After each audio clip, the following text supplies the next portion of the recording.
paz do Senhor, meu querido e amado irmão, minha querida irmã, professores dos nossos juvenis. Estamos muito alegres de estarmos aqui mais uma vez nesta pré-aula de número 3 para os nossos juvenis, nesta nova lição que nós iniciamos falando sobre personagens marcantes da Bíblia Sagrada.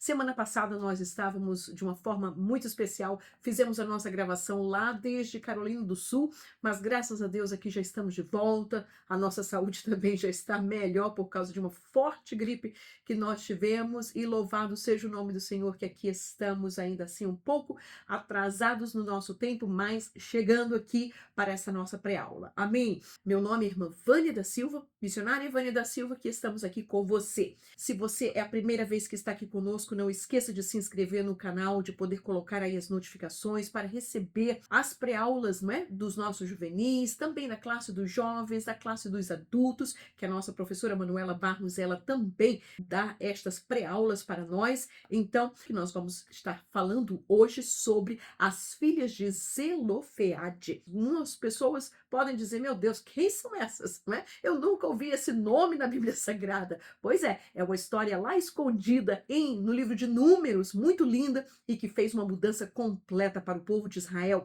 Portanto, hoje nós estaremos falando sobre o pedido que mudou a história, o pedido destas jovens, né, que estiveram ali. Portanto, você vai encontrar junto desta lição não somente o nosso roteiro, que você poderá usar com seus alunos ou em seu estudo pessoal, como também o nosso PowerPoint. E estes slides estão disponíveis para você usar assim como você desejar para eles. Amém? Muito bem. Sendo assim, nós vamos dar início à nossa lição de número 3 para o dia 20 de julho de 2025. O nosso texto áureo para hoje, né, nesta lição, está em Tiago 4, 2 e 3, porque esta lição ela tem um cunho sobre como nós devemos pedir, fazer os nossos pedidos a Deus, não é? Sobre a nossa oração, a nossa petição diante do Senhor. E Tiago, ele nos ensina esta grande verdade. Ele diz, cobiçais e nada tendes, sois invejosos e cobiçosos e não podeis alcançar. Combateis e guerreais e nada tendes, porque não pedis. Pedis e não recebeis, porque pedis mal, para o gastardes em vossos deleites. Olha aí, Tiago, nesses 2 versículos, nos dá uma lição tremenda de como nós devemos fazer os nossos pedidos ao Senhor. Como é que nós estamos pedindo? Como é que nós estamos orando? Para quê? Qual é a nossa agenda atrás do nosso pedido? Portanto, muito importante, fique aí conosco, tá bom? Muito bem, a nossa leitura bíblica, que está no livro de Números, capítulo 27, do verso 1 ao 11, e vamos lembrar que o nome de Zelofeade e as suas filhas não somente aparece no livro de Números, aparece em Josué, aparece em 1 Crônicas, aparece também em Números no capítulo 26, no capítulo 36, então você tem alguns lugares onde você poderá, não é, fazer um search, não é, fazer uma busca aí sobre o nome Zelofeade e você vai encontrar alguns outros lugares onde fala sobre a história deste homem e as suas filhas, amém? Números 27, 1 e 11. E o nosso estudo está dividido em 3 tópicos, que é a história de Zelofeade. Quem era este homem? Segundo, o pedido que mudou o destino. O pedido de quem? Das suas filhas. E em terceiro lugar, quando pedimos a Deus. Como é que nós devemos pedir ou como é que nós devemos fazer os nossos pedidos a Deus. Amém? Muito bem. Antes de mais nada, eu quero lembrar a você que esta personagem, chamado Zelofeade e sua família, suas filhas, eles descendem da tribo de Manassés. Manassés, ele foi um dos filhos de José, filho de Jacó. Vamos lembrar que José estava no Egito e ele ali no Egito ele teve 2 filhos. Seu filho mais velho se chamou Manassés e o mais novo se chamou Efraim. Manassés, quando ele entrou em Canaã, vamos lembrar que antes de Jacó falecer, ele disse para José que tanto Efraim como Manassés, seus filhos, seriam contados como descendência de Jacó. E os filhos dos seus filhos, então, seriam contados como descendência de José. Portanto, você vai ver que quando nós falamos das tribos de Israel, você não vai encontrar o nome de José aí. Tampouco você vai encontrar o nome de Levi, que foram dois filhos de Jacó. Entretanto, Manassés e Efraim tomam o lugar destes dois. Por quê? José, por causa dos seus dois filhos, e Levi, porque eles agora estavam no cargo de cuidar do tabernáculo, do serviço levítico. Portanto, Levi, ele estava espalhado, tinha cidades em todas as tribos de Israel. Amém? Muito bem. Se você ver aí, a tribo de Manassés, ela não somente está do lado oriental de Israel, mas também do lado ocidental. De ambos os lados do Rio Jordão, Manassés, ele tem grande território. Por quê? Porque não somente o seu gado era muito, a sua família, então a tribo de Manassés recebeu o maior território de extensão de terra dentro de Israel. E então você vai ver aqui Manassés, Manassés. Muito bem, Efraim mais abaixo, não é? Vamos ver também, existem duas grandes cidades muito importantes neste território de Manassés. Uma se chama Bet-Sean, e você vai poder ver aqui toda esta fotografia que aqui nós tiramos em 2010. O Parque Arqueológico de Bet-Sean é muito grande, como vocês podem contemplar, mas nessa cidade, qual é a importância dela para nós, principalmente no Antigo Testamento? Nesta cidade de Bet-Sean, que estava perto do Monte Gilboa, foi o lugar aonde a cabeça e o corpo de Saul, depois que eles foram mortos no Monte Gilboa, os filisteus o mataram não somente a Saul como seus filhos e colocaram seus corpos presos no muro desta cidade chamada Bet-Sean. E aí nós vamos ver que os filhos de Israel foram lá de noite e tiraram o corpo de Saul e dos seus filhos. Por isso, é uma cidade muito importante, muito grande no território de Manassés. A segunda é a cidade de Megido. Nesta cidade do Megido também houveram muitas batalhas, não é? E então é uma cidade também muito, muito importante, não somente no Antigo Testamento, mas também de outras guerras também que haverá de acontecer ainda no Megido, segundo a Bíblia Sagrada. Amém? Muito bem. Aí, a história de Zelofeade.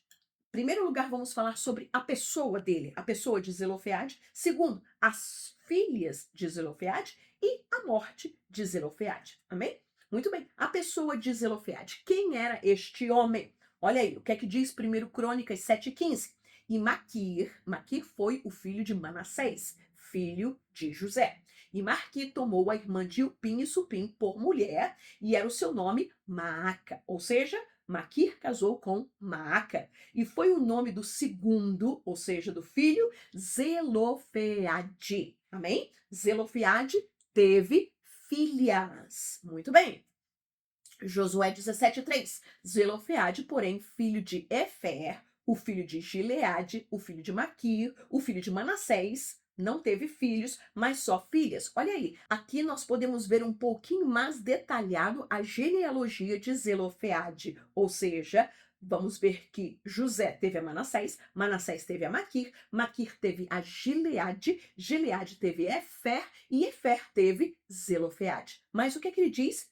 Que Zelofeade, ele não teve filhos varões, homens. Ele apenas teve filhas. E estas filhas se chamavam o quê? Macla, Noa, Ogla, Milca e Tirza. Estes foram os nomes das filhas de Zelofeade. Ele morreu e apenas ele gerou filhas e não filhos. E nós vamos ver qual foi a importância disso. Nós já falamos aí o nome delas, né? Macla, Noa, Ogla, Milca e Tirza. Estes eram as 5 filhas que Zelofeade teve. Por que era importante ter filhos para o povo de Israel? Porque a contagem, a genealogia, era feita da pessoa, da cabeça do varão e não da mulher.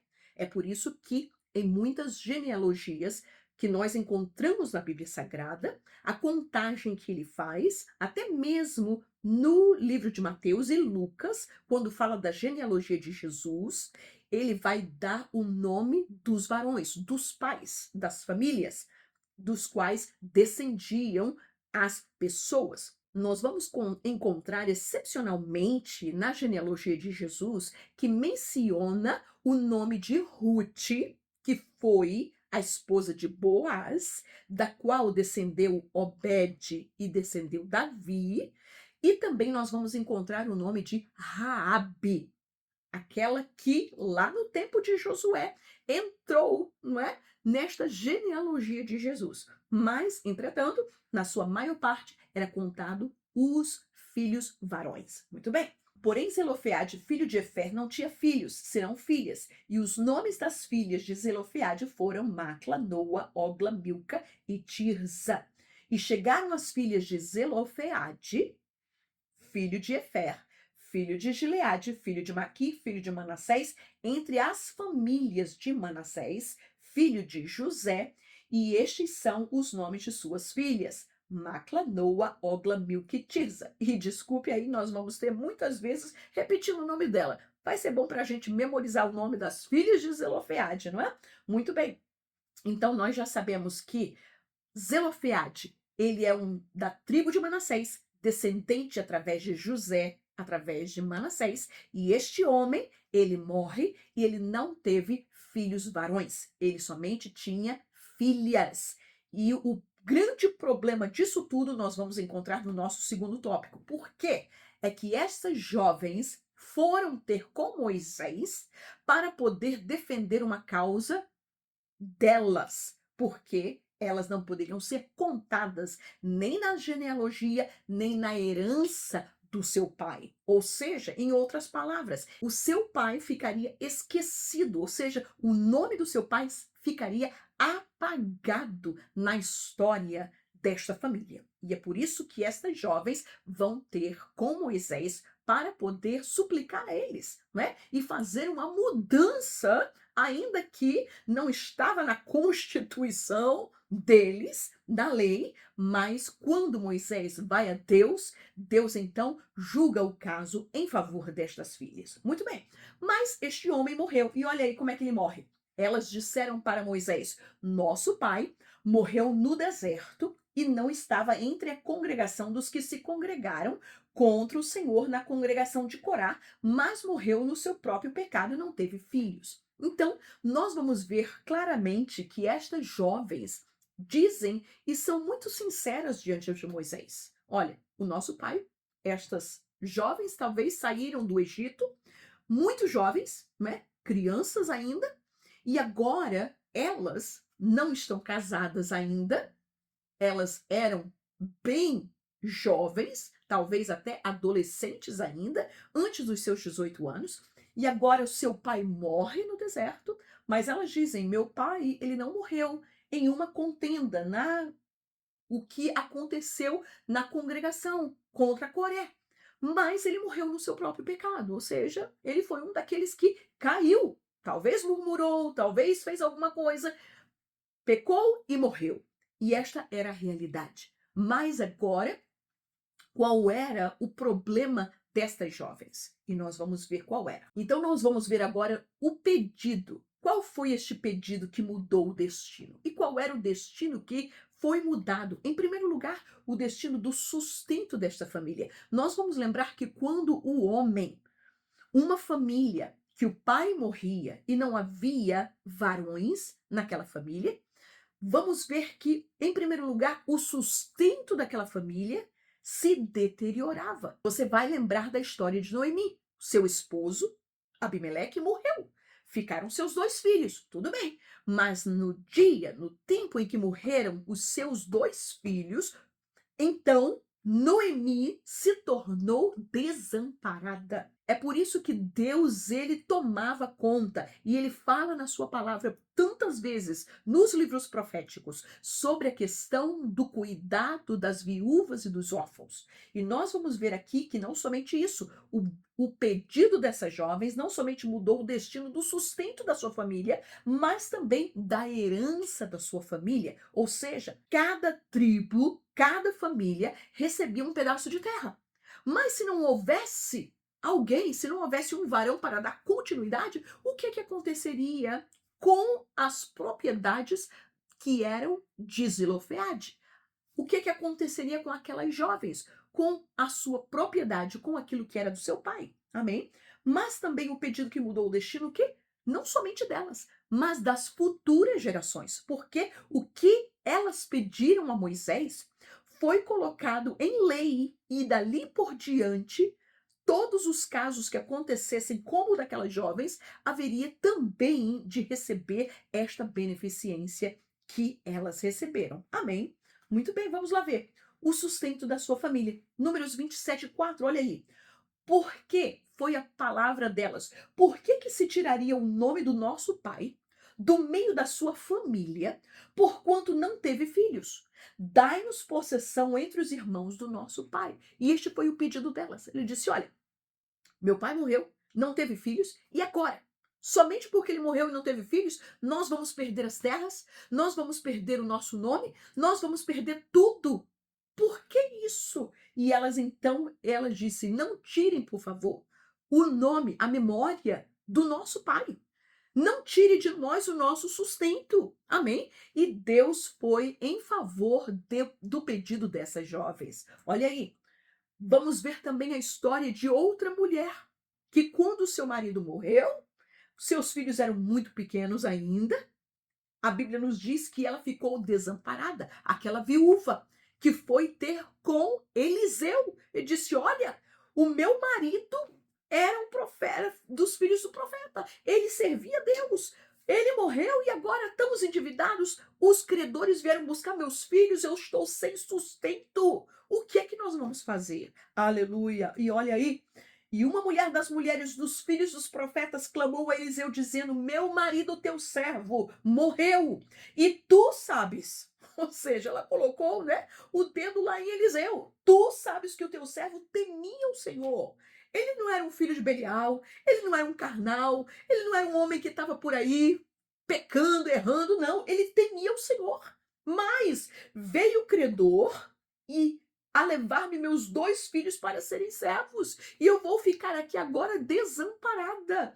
E o que é que acontece? No final dessa história, Eliseu pergunta: o que é que tu tens em casa? Ela disse: olha, tua serva só tem uma botija de azeite. Ele disse: pois é, fecha a tua porta, recolhe vasos e começa a colocar e a deitar azeite nestes vasos. E olha aí o que foi que aconteceu. A Bíblia fala que encheu-se os vasos de azeite. E olha que depois, quando terminou o último vaso, ela pede mais um. Eu disse: traz mais um. Não tem mais, acabou-se. E a Bíblia fala de que o azeite da botija dela acabou de fluir, porque já não tinha mais vaso. Aleluia. E ela vai ter com o profeta. Ele disse: olha, e o que é que nós vamos fazer agora? Ele disse: vende o azeite, paga a tua dívida e vivei você e os seus filhos do resto. Aleluia. Meus queridos, quão importante era a pessoa do varão, a pessoa do pai, para o sustento da família. E o pedido dessas jovens veio trazer este sustento para elas também. Aleluia. Olha aí. Mas o pedido que mudou a história, o destino da herança delas. Nós vamos lembrar que o filho primogênito daquela família, ou seja, o homem, o varão primogênito, poderia ter tido várias mulheres, mas o varão que nascesse, ele receberia não somente a herança, ele receberia grande parte, não é? A maior parte dos bens que pertencia ao pai, mas também ele seria considerado o cabeça do clã quando o seu pai morresse. E as filhas, irmã, o que é que elas recebiam? Elas recebiam o dote quando elas se casavam, e geralmente o que é que acontecia? Eles tratavam de casar-se dentro da sua própria tribo. Para quê? Para que os territórios para que os bens que eles tivessem não passassem para outras tribos, mas permanecesse dentro daquela mesma tribo. E com isso, aquelas jovens, elas recebiam um dote do seu pai. Ou seja, alguns recebiam roupa, outros recebiam servos. Você vai lembrar de Raquel e de Leia. Elas receberam duas servas, uma cada uma, para poder viver a sua vida e para ter uma ajuda para elas. Outros lugares, outras vezes, nós vamos ver que elas recebiam terras, recebiam fontes de água. Você vai lembrar da filha de Caleb.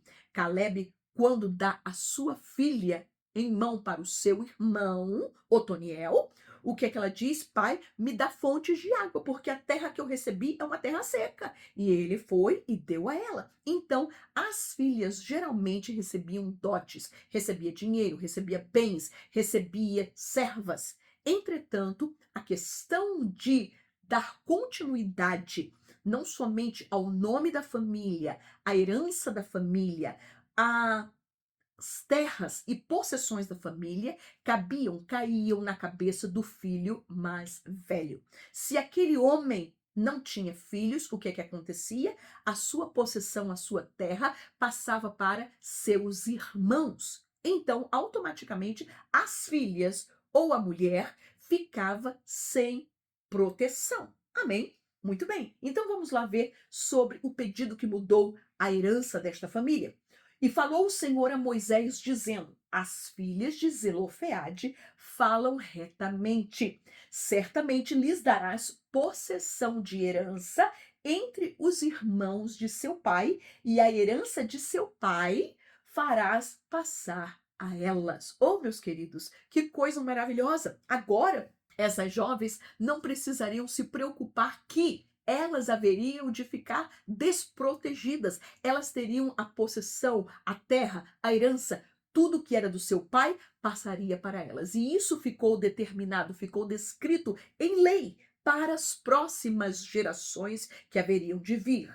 Olha aí, Deuteronômio 21:15, sobre a herdade. Quando um homem tiver duas mulheres, uma a quem ama e a outra a quem aborrece, você vai lembrar de Jacó, Raquel e Leia. Você vai lembrar de Abraão, que teve Sara e teve Agar, não é? E a amada e a aborrecida lhe derem filhos, e o filho primogênito for da aborrecida, o que é que vai acontecer?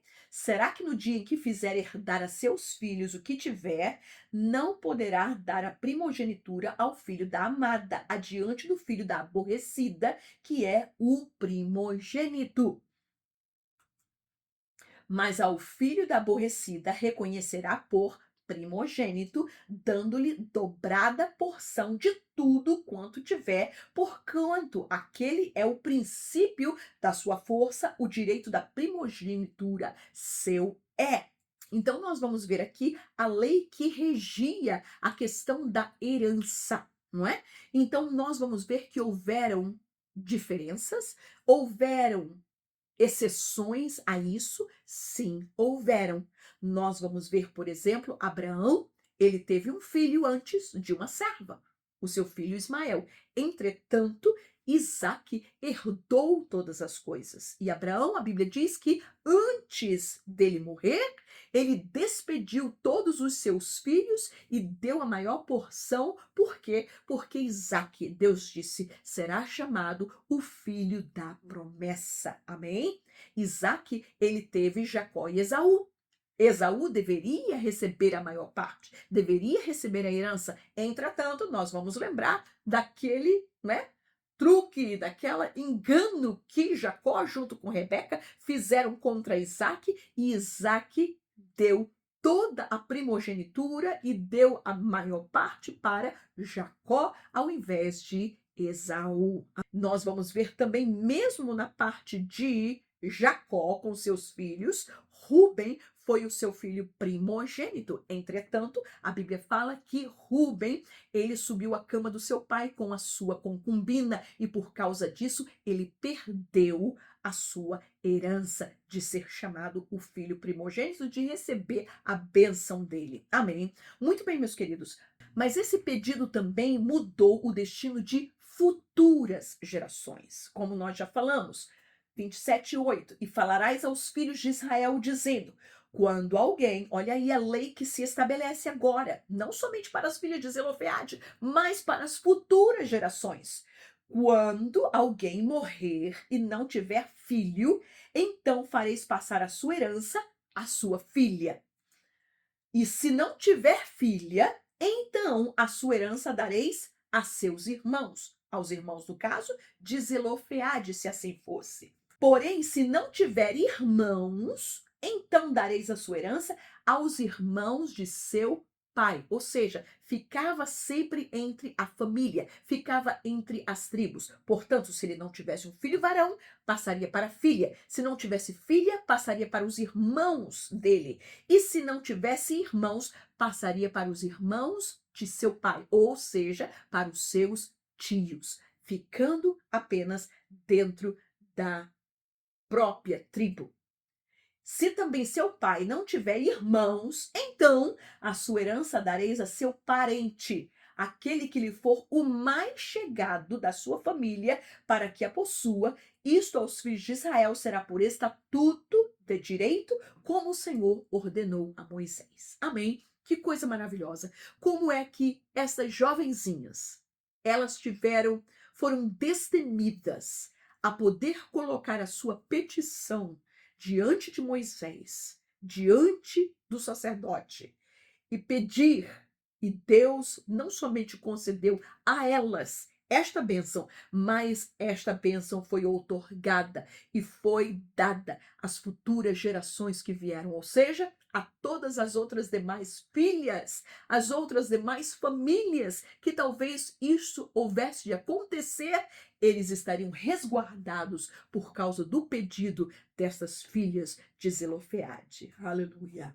Mas finalmente, como é que nós devemos pedir a Deus? Como é que nós devemos colocar as nossas petições? Essas jovens, elas foram inteligentes, elas foram sábias, elas não pediram coisas simplesmente porque, olha, vamos fazer isso porque nós temos algo e nós queremos mais. Não, elas usaram de sabedoria, pediram porque elas tinham uma necessidade diante de Deus. E como é que nós hoje devemos fazer os nossos pedidos? Como é que nós devemos orar? Como é que nós devemos colocar as nossas petições diante do Senhor? Em primeiro lugar, nós devemos pedir com fé. Porque o que não é por fé é pecado. Aleluia. Devemos pedir a Deus confiando que Ele irá fazer. Em segundo lugar, pedir com sabedoria. Como é que eu estou pedindo? O que é que eu estou pedindo? Qual é a minha agenda atrás do meu pedido? Será simplesmente por uma satisfação humana? Ou será porque eu tenho algo em vista? Ou será que algo precisa ser tomado? Quando pedimos a Deus, pedimos com fé, mas também pedimos com sabedoria. Mas não somente isso, pedimos com perseverança. Aleluia. Eu não peço hoje e depois me esqueço. Não, pedindo com perseverança. Amém? Vamos lá ver então os nossos versículos, pedindo com fé. Tiago 1:6, o que é que diz? Peça, porém, com fé, não duvidando. Porque o que duvida é semelhante à onda do mar, que é levada pelo vento e lançada de uma parte para outra. Aleluia. Mas olha só que testemunho lindo daquele centurião quando ele vai ter com Jesus. E muitas vezes Jesus ele foi surpreendido pela fé das pessoas, com como elas pediam ao Senhor, com fé, crendo, porque é isso. Fé é você crer no invisível. Você sabe que não está ali, você sabe que não tem nenhuma opção, você sabe que as portas estão fechadas, você sabe que não tem saída, mas você, como vendo o invisível, você sabe que Deus ele vai operar, que Deus ele vai fazer, que Deus ele tem todo o poder nos céus e na terra. Oh, meus queridos, não foi isso que aconteceu com aquela mulher do fluxo de sangue? Aleluia! Tocou nas vestes de Jesus, sabendo que ela não precisava falar com ele, que ela não precisava, disse, se tão somente eu tocar na sua veste, eis que eu vou ficar sarada. E ficou, aleluia, porque a fé move. Oh, Jesus, dai-nos fé.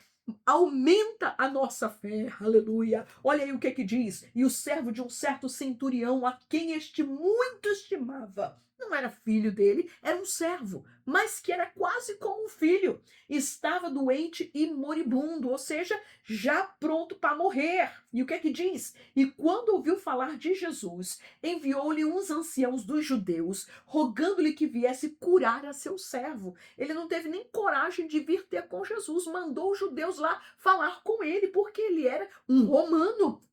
Versículo 6. E foi Jesus com eles. Mas quando já estava perto da casa, o centurião enviou-lhe uns amigos, dizendo-lhe: Senhor, não te incomodes, porque não sou digno de que entres debaixo do meu telhado. E por isso nem ainda me julguei digno de ir ter contigo. Dize, porém, uma palavra, e o meu criado sarará. Oh, meus queridos, que fé tremenda! Ele não estava pedindo, olha, rogando, por favor, venha, coloca a mão aqui. Ele disse: não, eu não sou digno que tu entres debaixo do meu telhado, mas eu sei que, como eu, se tu dizeres, ordenares e falares, olha, vai acontecer. E olha aí o que Jesus disse. E ouvindo isso, Jesus maravilhou-se dele. E voltando-se, disse à multidão que o seguia: digo-vos que nem ainda em Israel, no povo de Deus, naquele que conheciam ao Deus Todo-Poderoso, aqueles que eram descendentes de Abraão, Isaque e Jacó. Jesus disse: digo-vos que nem ainda em Israel tenho achado tanta fé. Aleluia. Portanto, quando chegamos diante do nosso Deus para poder pedir a Ele, aleluia, peçamos com fé. Mas não somente isso, pedimos também com sabedoria. Olha aí o que nos diz Tiago 4:2. Cobiçais e nada tendes. Sois invejosos e cobiçosos e não podeis alcançar. Combateis e guerreais e nada tendes, porque não pedis. Pedis e não recebeis, porque pedis mal, para o gastardes em vossos deleites. Olha que coisa interessante e importante para as nossas vidas. Temos que refletir os nossos pedidos diante de Deus. Tiago está dizendo aqui que muitos estão fazendo pedidos a Deus por causa da sua cobiça. Ah, eu quero aquele carro, eu quero aquela casa, eu quero aquilo ali, eu quero aquela coisa, eu quero aquilo ali, eu quero aquilo. Mas não é para poder glorificar a Deus, não é por uma necessidade, é por uma cobiça. Ai, aquele tem, eu tenho que ter. Aquela ali faz assim, eu também tenho que fazer. Ou aquele fez daquela maneira, teve aquele casamento, teve naquele lugar, teve naquela coisa, eu também tenho que fazer. Cuidado. Tiago diz: cobiçais, sois invejosos.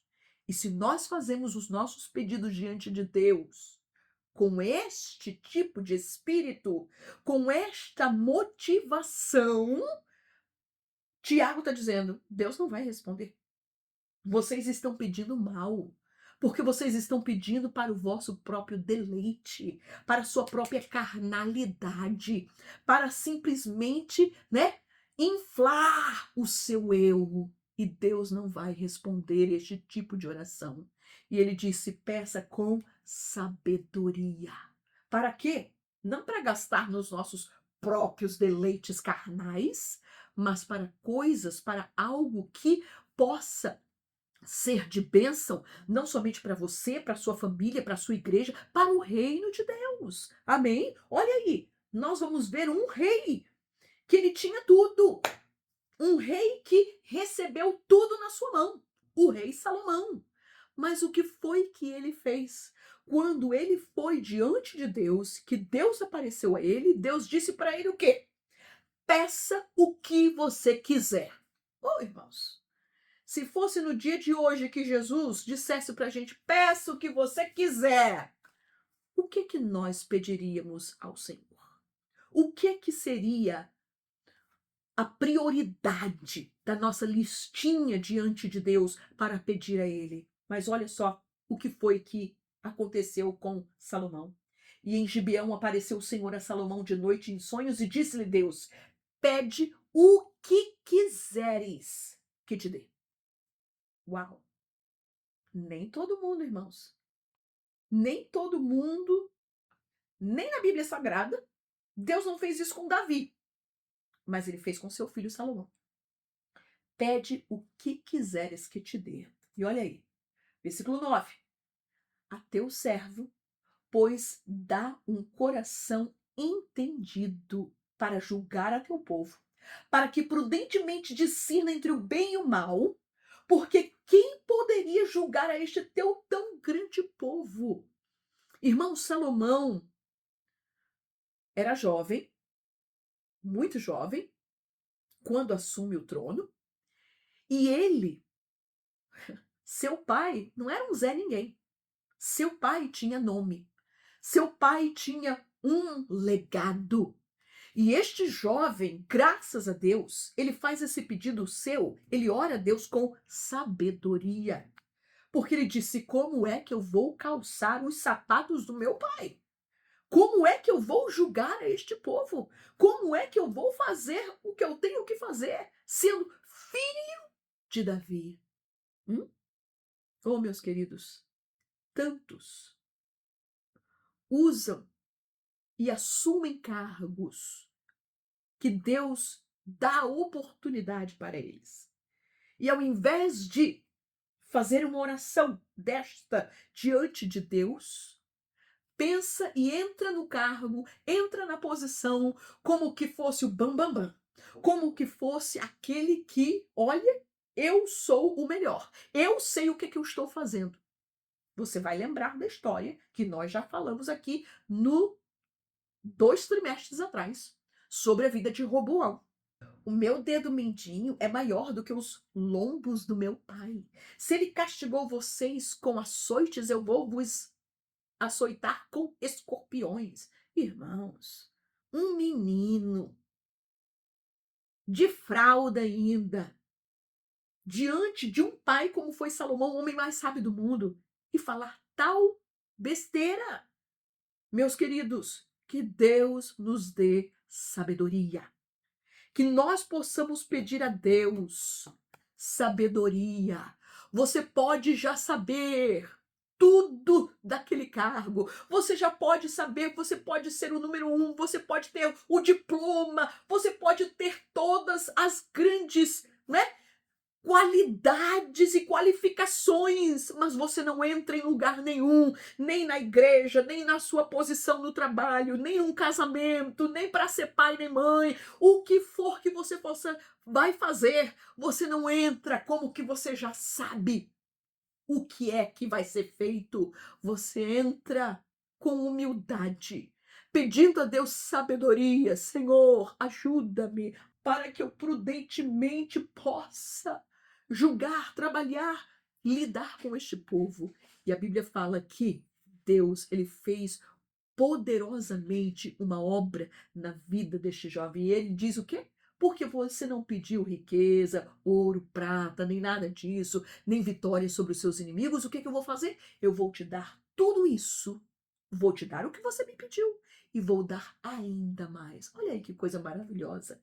Pedindo com sabedoria. Mas devemos pedir também com perseverança. Olha aí, Gênesis 25, 21. Um homem chamado Isaac.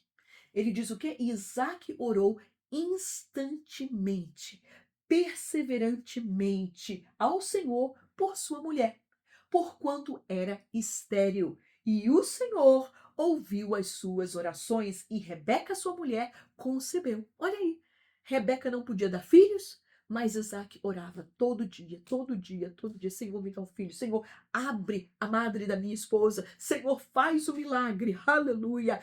Perseverantemente, instantemente orando ao Senhor. Não percamos de maneira alguma. Ai, já orei tanto, já não preciso mais orar. Não. Tenhamos a perseverança de pedir ao nosso Deus. Aleluia. E olha aí o que é que diz Mateus 7,7. Jesus ensinando. Pedi e dar-se-vos-á, buscai e encontrareis, batei e abrir-se-vos-á, porque aquele que pede, recebe, e o que busca, encontra, e o que bate, se abre, aleluia. Olha aí, outra mulher que orou instantemente, perseverantemente ao Senhor, Ana, orando por um filho. Ela não estava pedindo riqueza, não estava pedindo, ela tinha o amor do seu esposo, Eucana. Eucana chegou para ela e disse: Ana, por favor, eu te dou a maior parte. Você é minha esposa amada. Oh, Ana, eu te dou tudo o que você quiser. Será que eu não sou melhor do que 10 filhos para você? Ah, mas aquilo ali era um segredo de Deus com Ana. Ela disse: não. Senhor, eu quero que tu retires o meu opróbio, aleluia, e que tu me des um filho. E ela diz: olha, se tu me deres este filho, eu te entregarei a ti. Não é para mim. Olha aí, irmãos, olha aí. Olha aí o que é que Tiago diz. Não era para o seu próprio deleite, não é para a sua própria, né, jactância, não. Aleluia. Disse: Senhor, se tu me deres um filho, eu devolverei a ti, eu darei a ele para que ele possa te servir todos os dias da sua vida.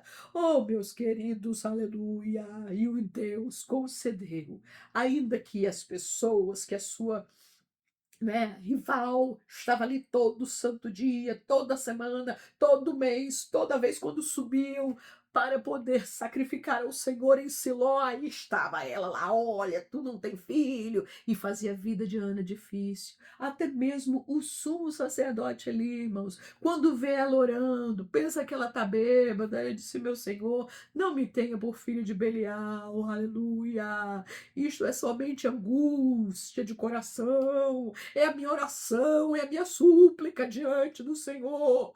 Talvez você tenha pedido ao Senhor, esteja pedindo ao Senhor, suplicado ao Senhor tantos anos por algo. Meus queridos, minhas queridas, não perca fé em Deus. Continue orando, aleluia, porque Deus, aleluia, se este pedido está sendo feito com sabedoria, para o deleite de Deus, para o reino de Deus, para a glória de Deus, saiba que Ele vai fazer, aleluia. Olha aí, e votou um voto dizendo: Senhor dos exércitos, se benignamente atentares para a aflição da tua serva, e de mim te lembrares, e da tua serva te não esqueceres, mas a tua serva deres um filho varão. Bem específico. Ela não queria mulher, ainda que Deus deu para ela um filho varão. Ao Senhor o darei por todos os dias da sua vida, e sobre a sua cabeça não passará navalha. Ele seria nazireu de Deus, ele seria um escolhido para trabalhar separado, santificado para Deus. Olha aí. E sucedeu que, perseverando ela em orar perante o Senhor, ele fez atenção à sua boca. Oh, meus queridos e amados irmãos, o pedido dessas jovens mudou não somente o destino dela, o destino da sua família, mas o destino de outras demais famílias que também passariam pela mesma situação. Que nós possamos, diante do Senhor Deus, fazer os nossos pedidos com fé, com sabedoria e com perseverança. Amém? Que o Senhor Jesus te abençoe poderosamente e que tenha uma lição abençoada neste domingo para a glória do nome de Jesus. Aleluia. Próxima semana nós estaremos estudando aqui, não é? A nossa lição de número 4 sobre Josué e o valor do discipulado. Que o Senhor Jesus te abençoe. Amém.